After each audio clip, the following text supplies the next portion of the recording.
We are mildly interesting guys, and we talk about some stuff.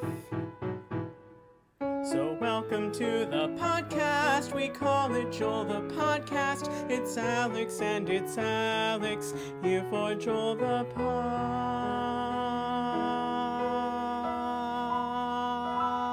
Podcast. Hello everybody, I'm Alex. And I'm Alex. And this is our podcast, Joel. Welcome to episode 43, everyone. I wanted to begin by saying that neither of us owes the other one $1. And I know you disagree, but that's how it is. I'm going to say I disagree as well because I nodded just then. Right. But I want to verbally disagree. Right. Well, no one cares, so. Yeah, that's fine. I also just want to throw this out there. My microphone. Well, not really my microphone. My volume at the beginning here might be a little rough. I was watching it, just kind of. It was really quiet, and then I went to look at what was going on, and it just decided to get louder. Nice. So, classic podcast quality here. It's a fun little thing that we'll never get to experience, but all of our listeners will experience. Yeah, to us it sounds fine, so we don't really... For effect, you should just talk softer and then louder at random points during the podcast so I can get the sense of what our listeners are hearing. The other option... No, that's definitely the better option. My joke is done. All right. What's next? Sports. We actually have some sports today. The NFL draft occurred. Oh, that's right. But since the last episode. Any exciting draft picks? Well, the Eagles drafted a quarterback in the second round. Jalen Hurts. Okay. So he's pretty good. Yeah, except that the Eagles already have a quarterback, so I'm not sure why they did it. Would they try and get him to play something else? I doubt it. So there's been speculation that since Hurts is like, kind of a very athletic guy, that they would use him in some like weird schemes like the Saints did with Taysom Hill last year. I don't know if you know anything about that, but the Nope. Saints had a quarterback out of college named Taysom Hill. Mm-hmm. Who they just used like as a wide receiver, as like a tight end, sometimes as the quarterback, but you never know what he's going to do because he's just very athletic in general. So there's thought about the Eagles might use him for that, but I really think that the Eagles just drafted him to be like their backup quarterback because Wentz keeps getting injured. Mm-hmm. So I think that's the most likely scenario, but we'll see how it goes. Other than that, several wide receivers and several linebackers is basically the Eagles draft haul. So that sounds pretty reasonable. Yep. So all in all, I think a decent, fine draft. But the Patriots didn't pick a quarterback after losing Tom Brady. So it's beginning to. Who do they have? Their current projected quarterback would be Brian Hoyer. I have maybe heard of him, but that's also a pretty generic name, so I don't actually know. Yes.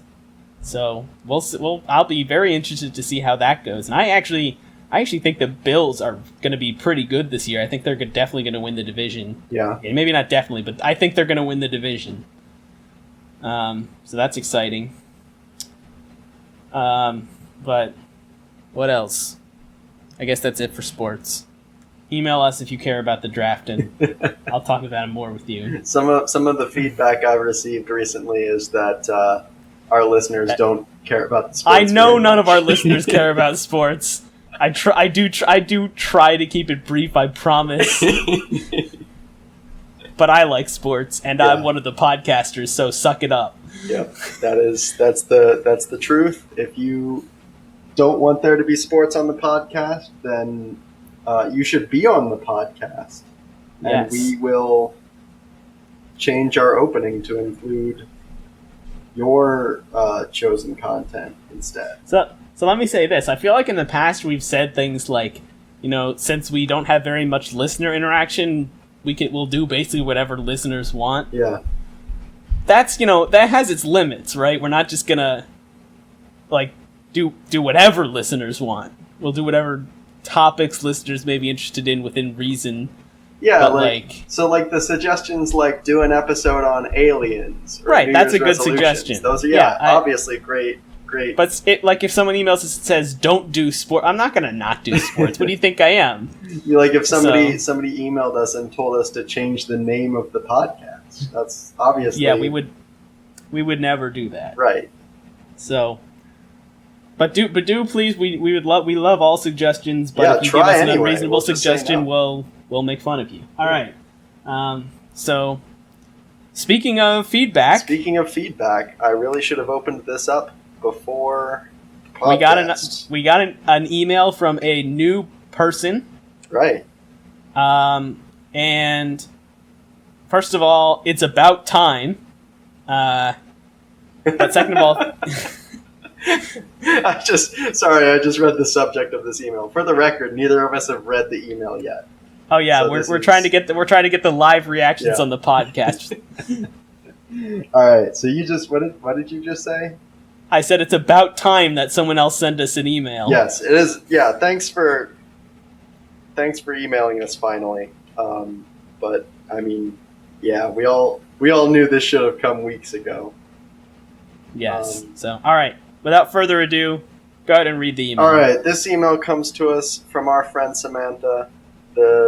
Thank you, Samantha. We appreciate the email. We do. No matter what else we say about this. We may make fun of you, but overall, I can tell you we do appreciate it. All right, so the subject of this email is, I am a lazy dumbass, and I have some ideas. Excellent. So yeah, all right. Strong start. I like it. Okay, read the next part of the email.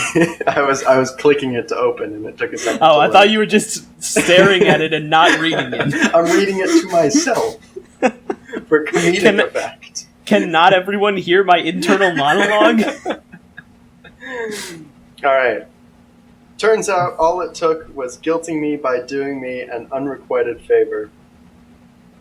Okay, from the top. There is a picture of Europe in this email. Excellent. All the bits of Europe are different colors. Okay. And I think I see where this is going because the eastern part of Europe is a different color than the part of Europe that contains Greece. Is this on your laptop? It is not. Okay. It can be. I was going to say you could share your screen so I could also see it. That's a much better idea. Talk for a minute while I do that. All right. Well, I have to say that I am very happy that we received an email because, we've been, basically begging someone to send us an email for the last 2 weeks. So I guess begging pays off is the moral of the story. But that being said, I do expect to receive more emails. I know we have other people that at least occasionally listen to the podcast. So if you're listening to this podcast and you haven't emailed us, I honestly have no idea what else to say other than to say email us. And you can find our email at our website, which is alexandalex@joelthepodcast.github.io/alexandalex@joelthepodcast.website. And give us suggestions. You can be on the podcast even if you want. So, this is trippy. I'm seeing myself now. Now I see the email. So okay, good. I wasn't sure, but it is working. So here we go. I'll continue to read. This is taken from the Eastern Europe Wikipedia page. I appreciate the Wikipedia source here. Whether you know it or not, that is very true to our podcast roots. It says, red is Eastern Europe, green is Mediterranean. These definitions are used by the UN Statistics Division, which I'd say is a pretty qualified source. I'm not sure what the original argument was, maybe whether or not Greece was in Eastern Europe. All right, just go back and listen. It's a podcast. It's all recorded. It's episode. It's in the Games with Shelby episode. I don't remember if that's the title of the episode. I think it's something like that. Let's see. Let me check. All right. While you do that, it's episode 39. All right, 39. That was like 3 episodes ago. When did you start listening? Excellent question. Maybe. Send us an email with the answer. Please do that. All right. Where was I? Regardless, the country that you were talking about is clearly Mediterranean, so one of you is wrong and probably owes the other $1 or something. That's a fair assumption. I think we were both assuming it was Eastern European. Sorry, it's episode 38. My apologies. Right. Anyway, carry on. Please email us. Let us know that Alex is a dumbass for not knowing the number of the episode.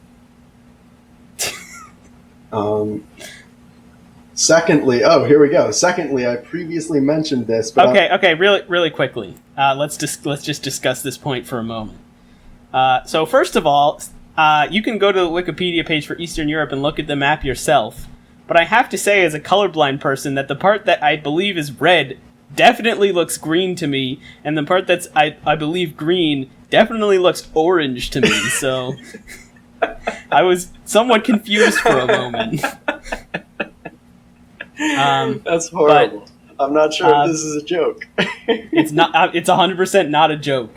But that being said, when we were evaluating whether Greece is in Eastern Europe, we were basically saying, is Greece in the eastern half of Europe, which it is. But what this is pointing out is that there are actually just Eastern Europe is actually a region of Europe, not the eastern half of Europe. Mm-hmm. And given saying Eastern Europe is a region of Europe, I can definitely understand why Greece would not be in Eastern Europe. So I actually don't remember what the original context of us caring about that was. That was, not to give too much away, because you should definitely go and listen to the episode, but it was you were trying to name Eastern European countries. Oh, that's right. No, and then David emailed us and said that Greece is not an Eastern European country. Right, which is probably what kicked this off. David's map is different than this map. So I don't. One of our listeners. This seems like a very reliable map based on what Samantha said here. So, fair enough. But like directly underneath that map on the Wikipedia page is a different map with different regions. And does that also have Greece in Eastern Europe or not in Eastern Europe? I mean, it also doesn't. Okay, so I'm just saying. So like, I think regardless. While we were technically right in saying Greece is in the eastern half of Europe, it's not an Eastern European. It's not in the region of Eastern Europe. So, and I'm almost certain that we made fun of David for saying that it's not. So sorry, David, and I'm a dumbass. Thank you for correcting us on that, and thank you, Samantha, for correcting us for correcting him. If anyone else has any other points of view. That'd be appreciated. Wait a minute. Here's another map on this. If anyone has a point of view that makes me right, I would definitely appreciate All right. Here's that point of view. Maybe it's sort of not, but it kind of is. There's another map. Okay, pull up the map on your laptop here so I can see. I should have just gone to Wikipedia on this laptop. Instead of... Alright, Wikipedia... By the way, I love talking about all these maps that the audience cannot see. So... If this was a better podcast, you would be seeing them on your screen right now, but I don't give a damn, so... Here it is that I'm looking at. You'll note that this map is captioned Religious Division in 1054. But... So this is clearly relevant, and it has Greece in Eastern Europe. Yes, so... Excellent. Once again, I'm not convinced. Fight. Once again, I'm right and everyone else is wrong, well, except for you because you agreed with me. So right. Yeah. There's like 20 other maps on this page, and absolutely none of them have Greece in Eastern Europe except that one from 1,000 years ago. The religious 1054 map. All right, I'll take what I can get. Okay, so... All right, continue with the email. Okay, Secondly, I previously mentioned this, but I'm not super interested in sports, but I don't want to skip sections of a perfectly good podcast. Thank you. So I recommend that you both keep up with some unconventional sports in condition to the typical ones, such as these. That's a good suggestion. That is a good suggestion. So the suggestions, I don't know what most of these are. The first one is competitive stochastic gradient descent, which sounds like... That sounds extremely... It sounds either extremely boring or extremely interesting, and I don't know what it's going to be. I think both of the ways you described that, the assumptions you're making that would make it one of those things or the other, both of those things would make it interesting to me. So there's a YouTube link here. I'm going to check that out. And, well, I mean, probably both of us are. Maybe we should now. Should we just listen to it now? I think that might not be great podcast material. All right, we'll hold off. We'll do it later. Yeah. Possibly whatever esports you can both tolerate. The more obscure, the better. We can definitely do that. Yeah. I don't know anything about esports, but I think picking a really strange one to get super interested in would be a lot of fun. Yukon Kanto? Sounds reasonable. That's all that I have to say about that for now. We'll look that one up. Chess boxing. Chess boxing? Chess boxing. That sounds... Oh my goodness. What? I looked up Yukon Kanto. What is it? It's wife carrying. What? It's competitive wife carrying. The original course was a rough, rocky terrain with fences and brooks, but it has been altered to suit modern conditions. There is now sand instead of full rocks, fences, and some kind of area filled with water. These are the rules set by the International Wife Carrying Competition Rules Committee. The length of the official track is 253.5 meters. It has 2 dry obstacles and a water obstacle about 1 meter deep. The wife to be carried may be your own or the neighbor's, or you may have found her further afield. She must, however, be over 17 years of age. The minimum weight of the wife to be carried is 49 kilograms. If she weighs less than 49 kilograms, she will be burdened with a rucksack containing additional weight to bring the total to be 49 kilograms. This is a rule. All participants must enjoy themselves. The only equipment allowed is a belt worn by the carrier and a helmet worn by the carried. The contestants run the race 2 pairs at a time, so each heat is a contest in itself. Each contestant takes care of his or her safety and, if deemed necessary, insurance. Nice. The contestants have to pay attention to the instructions given by the organizers. There's only one category in the World Championships, and the winner is the couple who completes the course in the shortest time. Also, the most entertaining couple, the best costume, and the strongest carrier will be awarded a special prize. So, what I'm seeing here is that the second to last rule is there's only one category, and the last rule is that there are other categories. And honestly, this last rule implies that they all wear costumes, which makes this 10 times better. Absolutely. Honestly, this is excellent. So, I don't want to give too much away here, but you can see, if you're still looking at my screen, you can see that I've gone to the Wikipedia page where it talks about competitions in the United States, and this place right here is literally right next to me. Excellent. So I think we need to go to one of these. I think we should, in the future, podcast in person from a live wife carrying competition. Yukon Kanto.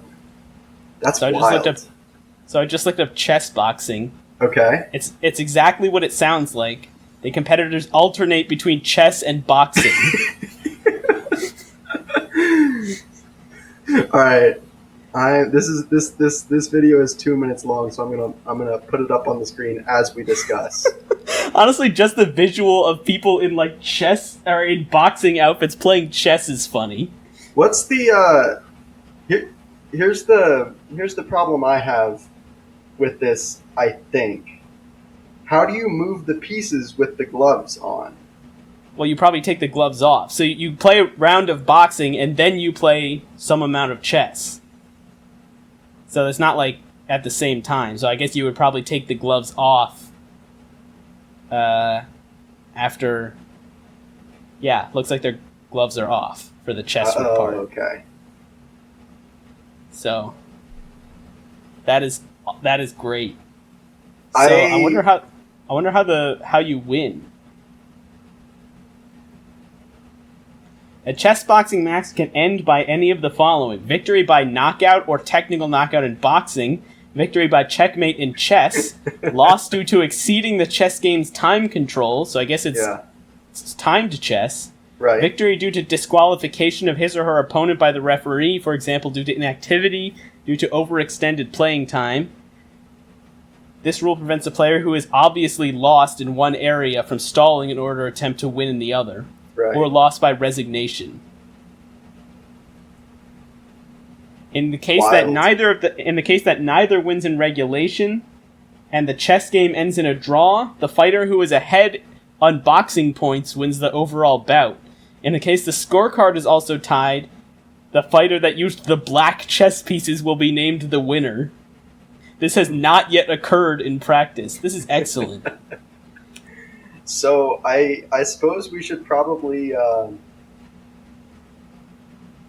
look into these things to figure out if we can give like regular coverage, or if there's some sort of like sports season. I don't know anything about any of these so far. So I suspect that most of these are not occurring during this time, coronavirus. Yeah, maybe esports. Except esports I know is still going on. Right. Because my brother follows esports. Ah.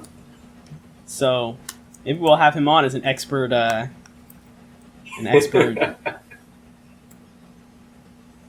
Yeah. So, but once things start back up, we can definitely start following some of these. Yeah, absolutely. So yeah.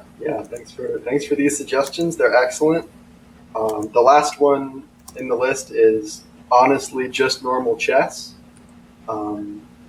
This is the only one that I actually know anything about, and I don't know very much about it. So again, we'd have to learn about that. So remember, like, I guess it's several months ago at this point when I went on like a speedrunning video binge, and that's why we talked about speedrunning on the podcast. Yeah.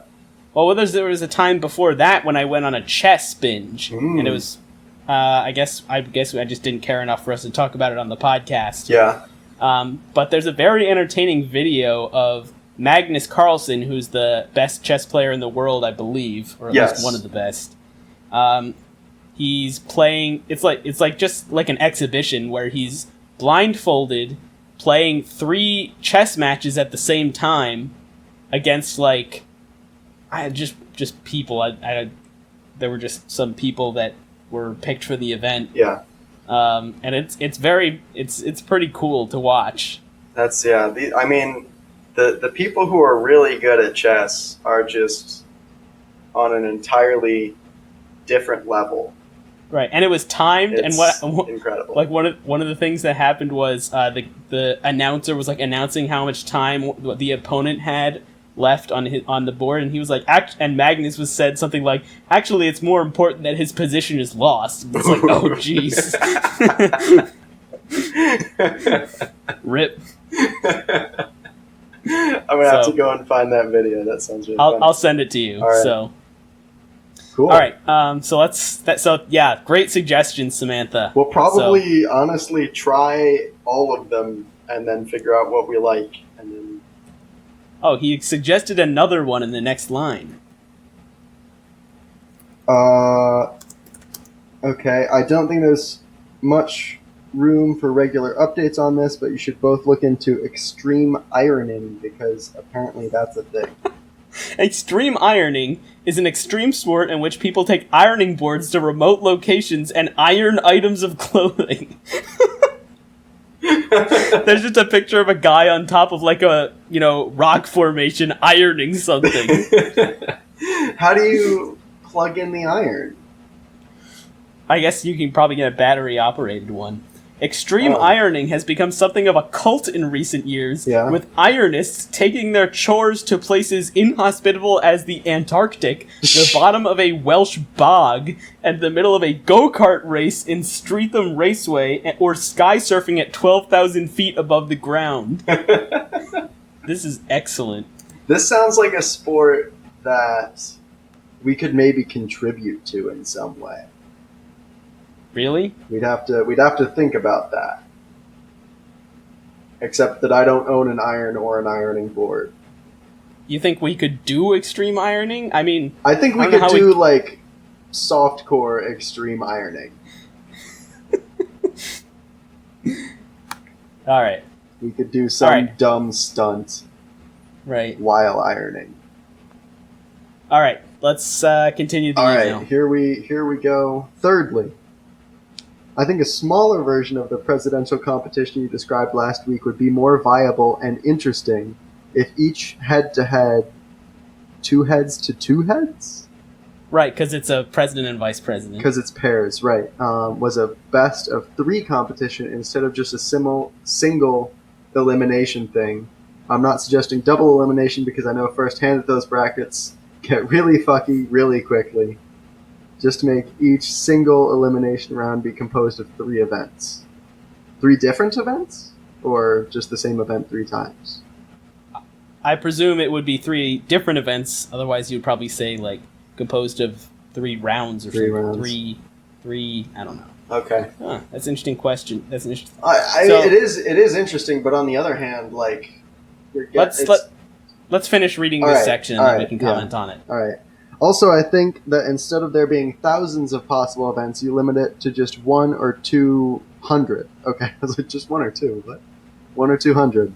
That way a person could feasibly prepare for this competition, which is necessary if you really want to go hard in this thing. I've moved away from the presidential election thing, same, because, well, the idea stands on its own with that part. Yes, it does. 2 to the 12 is 4,000 teams. 2 to the 16 is 60,000 teams. These are probably numbers that we were saying to try and... Right. Yep. I don't know. If you did 3 events per round, or 2 if one pair won the first 2, you could pad out the length without needing to worry about having so many people. With 4,000 teams, you still have 36 events performed, which would make a much larger spectacle. And I'm relatively sure that you could find 8,000 people willing to participate in that sort of thing. All right. So, let's get into this. First thing I want to say is he says that we should reduce the number of possible events to a few hundred so that people can prepare for it. I think the reason we made it several thousand was so that people couldn't prepare for it. We specifically wanted it to be impossible or very difficult for people to actually be prepared for this competition. Yes, I think that's part of the benefit for me is that you specifically don't get people that are trying to prepare really hard in advance. Or even if you do get those people, they don't really have as much of an advantage. Right, it just doesn't like I don't want to reward trying. I do want to reward trying, just not preparing. Yeah. Trying in advance, like putting in effort before the actual event. I guess I never really like considered the irony, which is that we never prepare for our podcast, so we're trying to create a competition that rewards or discourages people preparing for it. Yeah. But that is specifically what we're going for here. Right. It's not like for philosophical reasons. I just think it would be more fun, more interesting.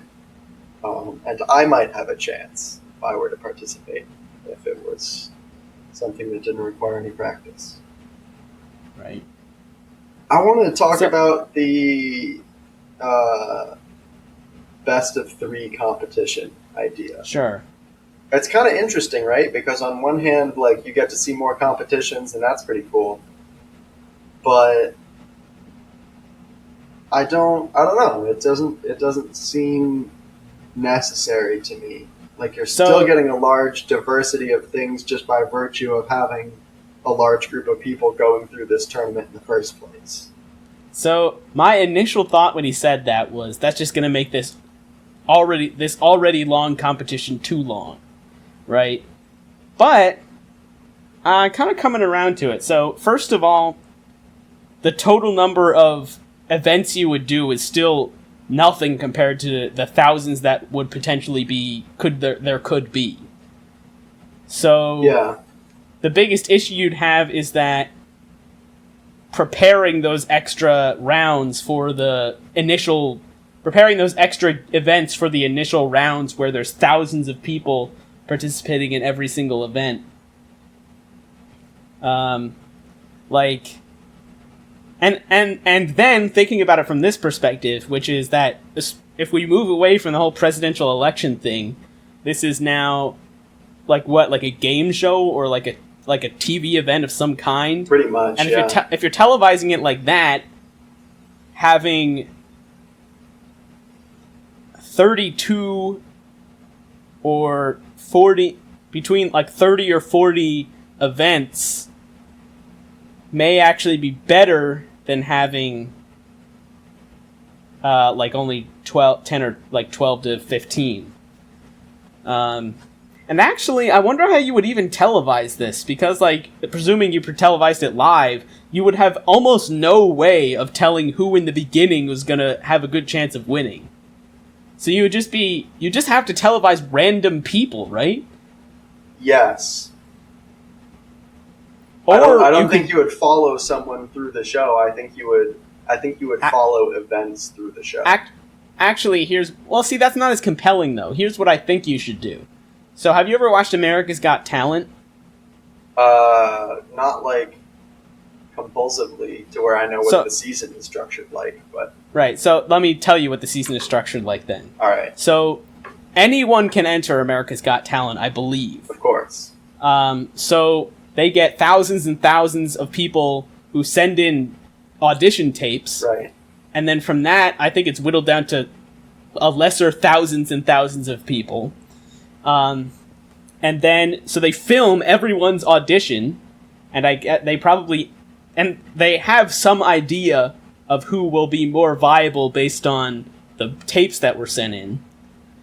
And they interview probably a lot of people. I don't really know how many people they interview overall, but then they show them, it's all taped. And then they edit it all so that what they actually show for the first round and the second round is all pre-recorded. So they can show you only the people who actually made it to the last rounds, and a few people who were entertaining who didn't make it. So we would pre-tape everything. Not everything. So once they get to the third round, it's all live from there to the end. Okay. But the numbers are more manageable at that point. Right, the numbers are much more manageable at that point. Like the third round probably has like 40 or 50 people in it. Right. Well, I mean, obviously, in our case, we're going to have thousands of people being narrowed down to hundreds of people by the first couple rounds. So right, and I think by the time so I think a similar strategy to that, where we pre-record, we tape everything from the first 10 rounds or however many rounds, 8 rounds, to get it down to a more manageable number, and only show highlights from those rounds, and then the last few rounds would be live, would be something we would do. Anyway, that was just me rambling about that, but if we did indeed do that, then the 3 events becomes actually pretty good, because it gives you more opportunities for highlights or interesting stories to develop in the earlier rounds, and it gives you more material for the later rounds. Right. So because you're gonna want to speed through the first several rounds. Maybe quickly, because you're not really gonna care about those rounds so much, because maybe the first 8 rounds or whatever are single eliminates, like single. Yeah. Okay. and then it becomes best 2 of 3. once you get later on. And then the finals is like, best of 3 of 5 5 or best of 7 or something. Yeah. You just keep ramping up the intensity. Yeah, okay. All right. I'm coming around to that idea. I like that one. Excellent. So, obviously, good teamwork. Our first trial run with this idea, we're gonna try to in real life pull off something like this. I suspect we're going to start with like fewer than 20 people, but almost certainly. Maybe after that gains viral success, we can indeed we can afford the marketing to get it out to millions. All right, and there's one more section here. Unless, did you have anything else on that point? No. All right. No, go ahead. Lastly, if I made a list of events which the two of you could compete against each other in, live, obviously, for my entertainment, also long distance, would that be something you'd enjoy doing on your podcast? I'm sure all 4 of your listeners would enjoy hearing it happen. If you did one each week, you could keep score over time, which would give me a more compelling reason to keep listening. There's a couple of interesting ideas in there. The one that I'm most interested in is the part where he gives us ideas for content, because that's always what we're looking for, is for other people to come up with the content that we do. Absolutely. We need to put in a small amount of effort and get I mean she. Decent. I said he. She. Oh yeah. A decent amount of content out of the minimum amount of effort. I kind of, to be honest, I forgot how I started that sentence because I interrupted you. Not that important. Whatever. So I like keeping score over time. That's a good idea. Right. So just in general, the idea of having something happen over time to compel people to keep coming back is, I mean, it's a great idea. Right. I feel like we should have thought of that a while ago when we were trying to come up with something to make our that's a good point. Interesting. So yeah, I think overall this is the best part of this email. So actually, I don't know, the sports part was pretty good. Part was great too. And my only hang up about this is she says live, obviously. I'm curious whether she means live, where we're actually broadcasting it at a time, and our listeners would tune in, which may be somewhat of a challenge, or just recorded live, right? Which we can easily do, right? Yeah, I don't know. Either one is probably doable. I mean, even if we did like record it live and she wanted to watch live for some reason instead of watching a recording of it later, I think, between 3 of us, we could work that out somehow. Right. So yeah, I'd like to hear some more about this idea. That'll give you a reason to email us back. The bottom line is, yes, we would love to have you give us a list of stuff to compete in. Right.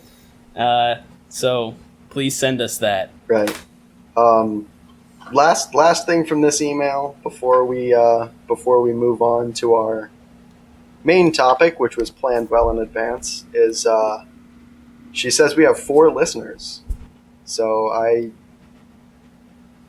don't. Well, we did know about 4 people who have listened to our podcast because. Is that right? Yeah, because if you remember, we looked at a comment from a 4th person. Means of production. I know you're out there, Means of Production. That's not actually who I was thinking of. There was another person who left a comment on that video. Is that? Oh, no, okay. I know who you're talking about. Yep, okay. Yeah, I mean, obviously it's possible that we have 4 listeners, but that surprised me for a minute. So, if you're our listener, Huh? I said, woo! Oh, I thought you said, who? In like a very inquisitive tone, like you were about to like... I don't know. I'm just happy we have 4 listeners. It's great, yeah. At least. The numbers only go up. Right. Okay, but let me say this. While we supposedly have 4 or more listeners, we've only received emails from 3 listeners.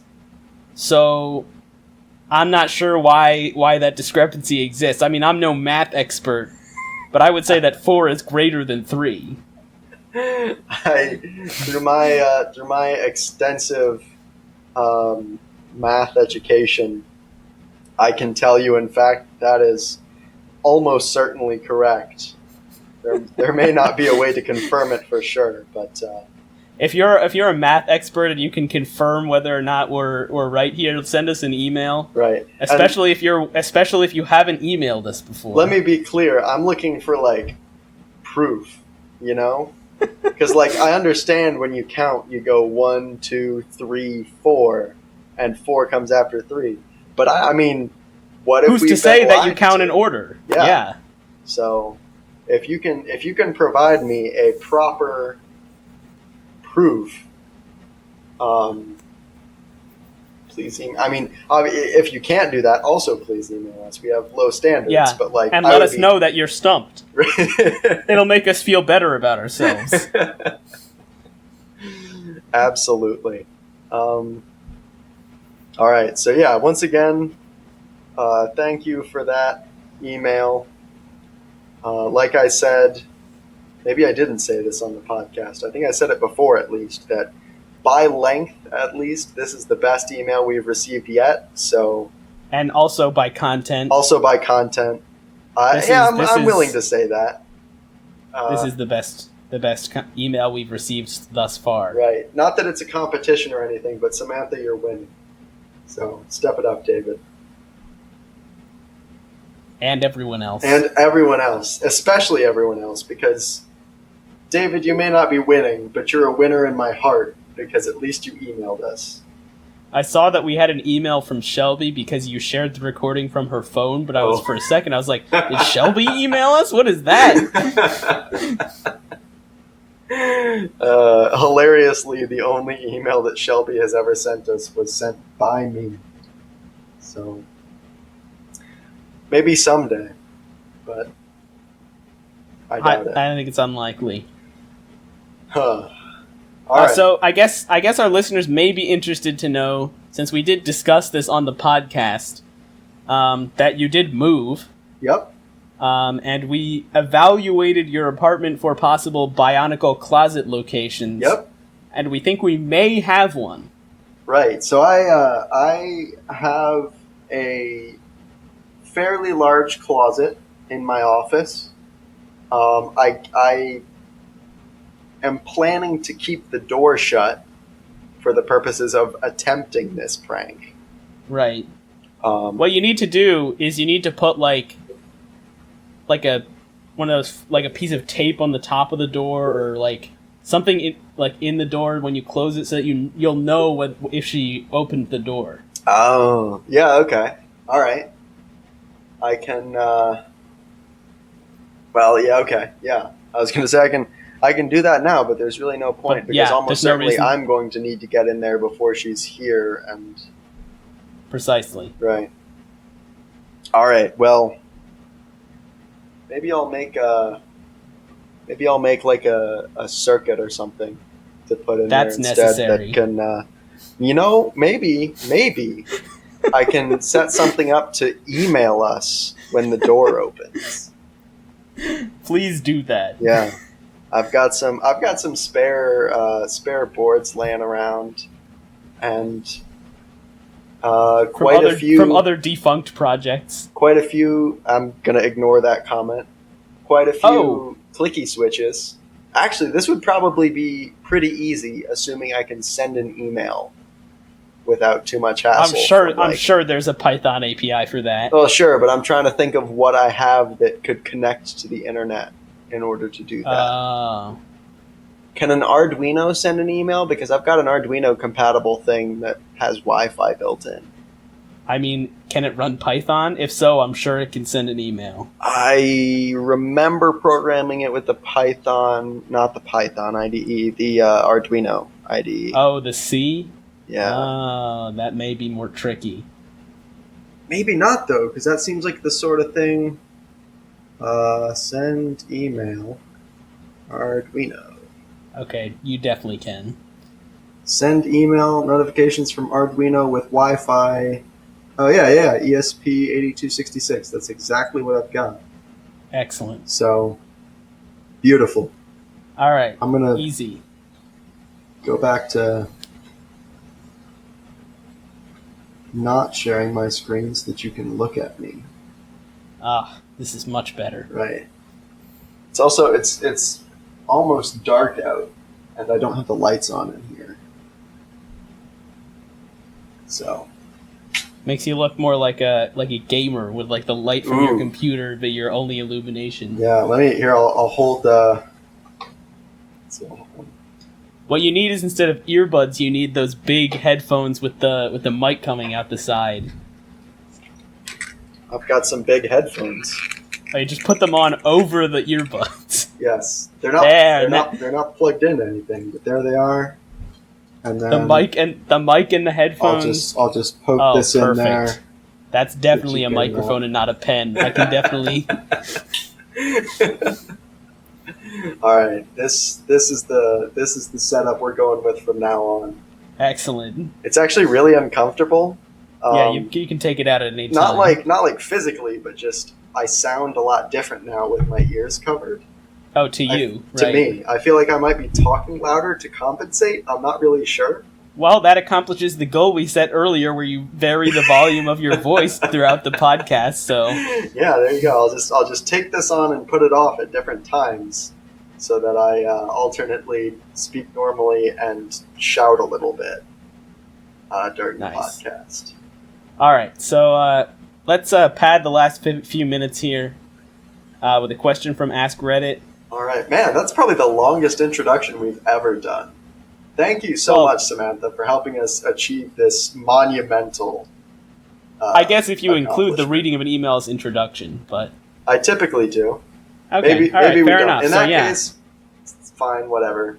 Thanks, I email guess, us Samantha, and tell us whether you think that's part of the introduction, us reading the email. Right. And we'll read it in the introduction or not. Also, so. if it turns out to be part of the introduction, which I sort of think it is, no matter what anyone says, I challenge our listeners to give us an email that we can spend the entire episode talking about. Yeah, honestly, that's the dream. Yep. All right, this is the question from Ask Reddit, which I'm sure we can spend the remaining time talking about. There's a population of 7.5 billion humans and 19 billion chickens at any given time. If there was a chicken rebellion, how would you prepare to fight off your 2.7 chickens?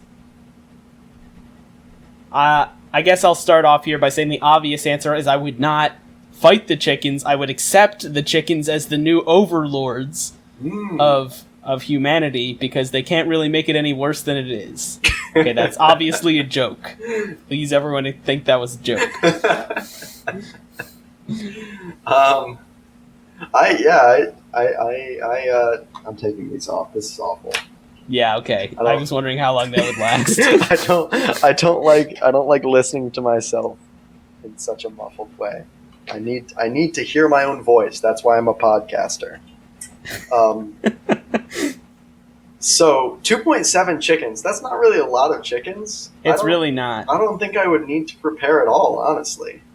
You think you could fight a chicken with your bare hands? I think I could fight 2.7 chickens with my bare hands, in fact. They might, peck me a bit, but I mean... What would you do to them? I'm so much bigger than a chicken. I'd probably kick them. I'd kick them as hard as I could. I feel like you wouldn't kill them by kicking them. Maybe not with one kick. That'd be pretty cool, though, if you could just kill a chicken with a single kick. See, I'm just thinking about having a baseball bat. And just... Yeah, you could you could definitely kill a chicken with one solid baseball bat. Well, could you? Could you, though?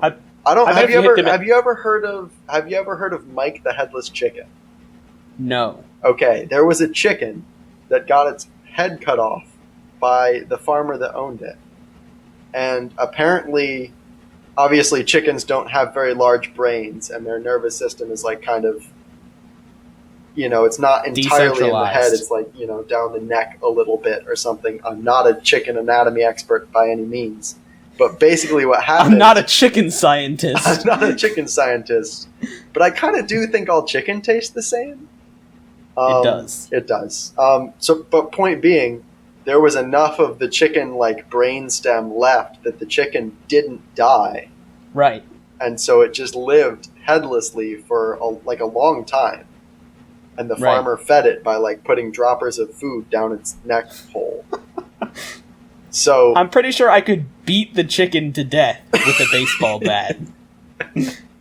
Yeah, I only bring that up because one good swing might not finish the job. Right, but it might. Like, I bet if you broke its neck, it would die.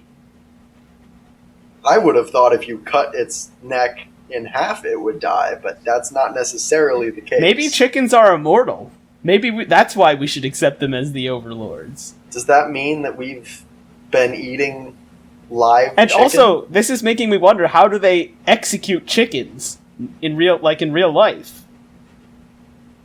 I don't know if I'm going to regret Googling this, but they clearly don't just cut their heads off because how do they just give them poison, but then we would eat the poison, so that seems bad. Alright, so brief interjection here. I typed into Google, how do you kill bed bugs, a werewolf, a zombie, black mold, a vampire, mold, termites, ants, lice. Who wants to know how to kill ants? I don't know. You hit them with something big. Just step on them. They're very small. How do you kill a chicken? How do you kill a chicken in Sims 4? Is that different than how you kill a chicken? Well, chickens are a special breed in Sims 4. You gotta use a cheat code to kill them. Sims 4 is actually the universe in which we are unable to defeat the chicken overlords. Alright, so there are... How do you humanely kill a chicken? This is probably not what we're interested in. Well, at least it's a way. I'm curious. What does it say? What does it say? I'm still curious. All right, I'm gonna wait for this page to load. All right. Well, that is a good use of your time. Yeah. Let me throw out another way. All right. Let me throw out a thought here. So the thing is, on average, each person has to fight off 2.7 chickens. Right. But some people are not going to be successful. Like babies cannot fight off any chickens. Right. And elderly people will probably have some trouble. So, inevitably, some people are going to have to fight off more than 2.7 chickens. What? This webpage. All right. First of all, good news. It says killing a chicken is straightforward compared to other animals. Excellent. So, this is going to be easy, apparently. So you probably just step on it, right? That's what that means to me. There are 3 common methods that don't involve special equipment: the slice, the chop, and the twist. So it sounds like these all involve a knife, except for the last one. Yes. So the slice, apparently the person who wrote this webpage kills a lot of chickens. I mean, and that does make sense because they wrote a webpage about killing chickens. Exactly. They say, the slice is my personal preference. Take a very sharp knife. You can either have someone hold the chicken upside down, pinning her wings, or use a kill cone. At this point, I'm going to find out what a kill cone is, while I comment that if you have someone help you hold the chicken upside down, the 2 of you are now responsible for 5.4 chickens. So just plus, keep you're that being in attacked. mind. You're being attacked by chickens while you are killing this single chicken. Right. I mean, the chicken being held upside down is obviously going to struggle. So can you hold a struggling chicken upside down while fending off 4.4 more chickens? This person has clearly not been involved in the chicken apocalypse before. They've only killed chickens in safe environments. Right. All right. So I can tell you that a kill cone is a cone. A cone, right? That's what I would expect. Yeah, and that you put it on their head so they can't see, and then you chop their head off. That must be correct. There's no other context on this. It's just a picture of some cones. But it's marked up in price because it's a kill cone. Oh, it's so. I assume this is the price for one of them. It's $35 for this metal cone, or you can get 8 cones with a stand for $615. Or you can get 18 cones with a stand for $1,315. Imagine paying $1,000 and all you get is 18 metal cones and a stand. But then you could kill your 5.4 chickens with a partner very quickly. In fact, you could go with the $600 version, which has 8 cones. Only if you can put the cones on the chickens. That must be very easy, right? Because why else would you spend so much money on these cones? Because I don't know. Because you're a sucker. I guess. Alright. Let's hear the next method. I assume this method is you just cut their head off, right? Yeah, you turn the chicken upside down, which I guess probably makes it easier, and then you cut its neck. The chop is this is probably important. The chop is probably the easiest for beginners, but not the cleanest. Darn. Doesn't need to be that clean, right? I don't really want to get chicken blood all over me in this scenario. Fair enough. Yeah, I suppose so. But you could probably wear like a raincoat and some gloves or something. Yeah, and I suppose under the circumstances, it's better to get chicken blood on you than to be, killed by chickens. So. All right. Yeah. So take a sharp axe or hatchet. Sharp. Not as sharp as the knife, but don't cut your firewood with it before using it on a chicken. Have someone else hold the chicken upside down to calm it. That calms them? What? Wait a minute. How is this different from the previous idea? Well, so instead of holding the chicken upside down to calm it and slowly slicing its neck, you instead hold the chicken upside down to calm it, then quickly lay it down on the chopping block and axe its head off.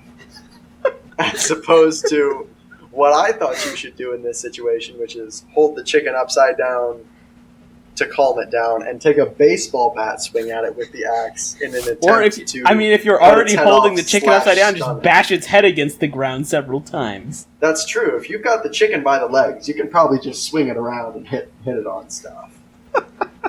It may not have the desired calming effect at that point, but at that point the chicken's probably dead. It's probably dead. So mission. So wait, in the first scenario, let me just clarify something. In the first idea, you don't actually cut the head off. You just slice its neck open. You just cut the neck. Yeah, the veins in the neck. This one you cut the head off. That's why it's the chop versus the slice. Got it. And then the next version, which is the twist. This is what I is literally grabbing the chicken by the head and swing it around until its neck breaks. Yep. So I was right. Breaking its neck would kill it. However, we do not recommend this method, especially for first-timers. You can hurt the animal unless you can make the twist with strength and without hesitation. Honestly, if these chickens are rebelling, I don't care if they're hurt by me I'm just imagining someone walking around just swinging two chickens around their head. Oh, man. That's going to be a great out-of-context quote for the next clip show. This is probably some disturbing but useful information in the event of the chicken apocalypse. No matter how you kill a chicken, it will twitch and convulse strongly and continue for 30 seconds to a minute. That's fine. As long as it's not pecking me. I suppose so, but man, you chop the... I would rather be the chicken chopper than the chicken holder in that scenario, because you get a nice clean chop and your job is done. But as the chicken holder, you've got this if I'm holding a headless, twitching chicken I am not holding it for much longer. I am chucking it away from me. I don't know. That might be too much mental strain for me to even. See, I don't know. Just to deal with. I don't know if it's really better to be the chicken chopper. I mean, you got to chop the head off of a chicken. Man, that's just like T-ball, though. It sounds like it when you just talk about it, but then you've got a live chicken in front of you and an axe in your hand, and suddenly it's a lot harder. I obviously have no experience with this. I'm just guessing, but. So okay, that brings up an interesting point. You've got to do this per person 2.7 times. So you need to pick a method that you can just like get it into your head, just go through the motions and be done with it, because I think I'm sticking with my baseball bat. Baseball bat for the chickens. I think a golf club would have the same effect while allowing for a greater range. Yep. Plus, if there's any eggs around, that would be a lot of fun.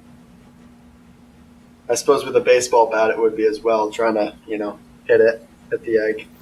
I think this person on the actual thread makes a good point. I think dogs would be on our side here. Yeah, that's an interesting idea.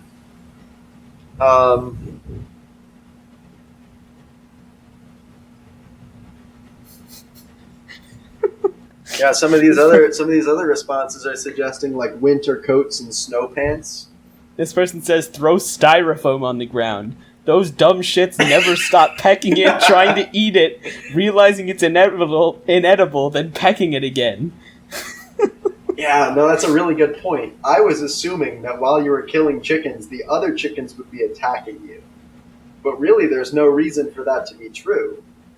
You just need to distract them with food. So I'm wondering, the thing is, I'm wondering what this scenario is. Like, do chickens become sentient and realize that we're, like, killing them and then try to overthrow us? Or do all chickens suddenly just become, like, crazed enough to attack us? Are they working as a collective to kill? Right? Are they working together? And the other thing is, if this just started happening, it wouldn't be like everyone would just get 2 or 3 chickens attacking them. Yeah. It would be more like 1,000 chickens attacking, the owner of a big chicken coop. Right. But those are they would almost certainly best die. Equipped to kill chickens. I guess, but I don't think they could withstand 1,000 chickens, assuming the chickens escaped. If they didn't see it coming, if they got caught by surprise, there's a good chance that the chickens might be able to overwhelm them. But if I'm a farmer and all of a sudden I say, uh-oh, my chickens are coming, I'm going for, a fortified barn with the shotgun and the tractors and the other farm equipment. I don't know much about farms, but I do know that they're pretty good at killing chickens. This person username just a chicken in California. I will attack the eyes of my 0.39 human. My fellow chickens or chicken will attack the groin. So that's a pretty clear indication that they will be working together. Right. Which is a little bit worrying. Right. For the farmers, I think. Right.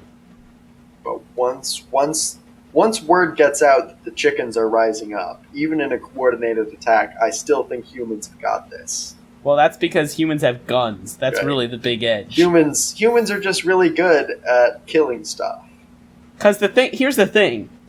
assuming these chickens are working together, they're not just going to spread out once they kill the farmer and just go to in random places. They're all going to travel as a pack. Right. And anyone, even if they did spread out, they'd be really ineffective that way. Like, right. And as a pack, it's going to be tough to stop them for anyone. So, I mean, over time, the pack would just get smaller and smaller as few got picked off here and there. Yeah. But you wouldn't want to be one of the few first people in their way. So I think the moral of the story is to move as far away from chicken farms as you can. The end.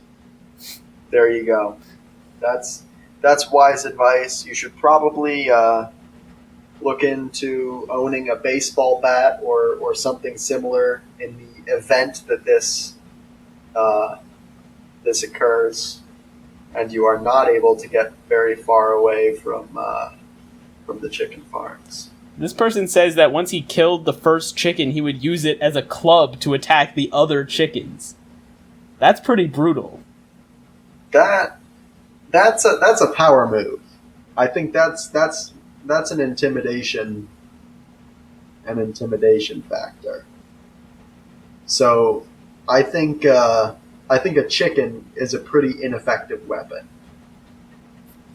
I don't think that's a great. Right. You know.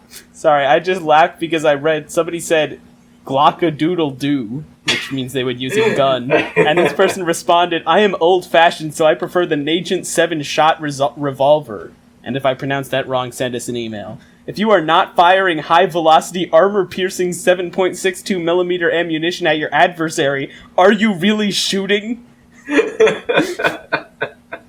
The Gaston's Glock 17 may have 10 more shots on tap, but when the armored chickens come knocking, you will be out of cluck. Alright, that's enough of this thread. Alright, congratulations to all of the Reddit users that we deemed funny enough to include in our prestigious podcast. Please email us to claim your reward. Of nothing. Of nothing, yeah. That's right. Alright, so I think that concludes this episode of the podcast. We need a Olive Garden quote here. Alright, let me go to our trusty source of randomly generated quotes. And we'll generate one. Actually, I think this answer to the question should be our Olive Garden quote. Go for it. I own around 50 chickens, and depending upon the date, it might be around 200 when our small chickens have grown. So I'm pretty sure I'm fucked here in the middle of this Olive Garden.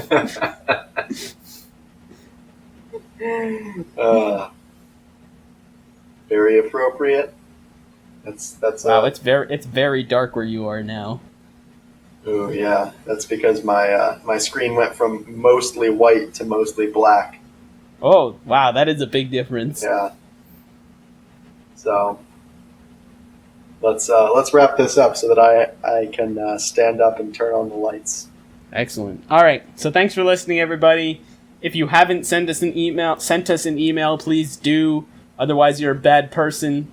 If you have sent us an email, send us another one. Otherwise, you're a bad person. And that's it. I'm Alex. I'm Alex. And this has been Joel. Great.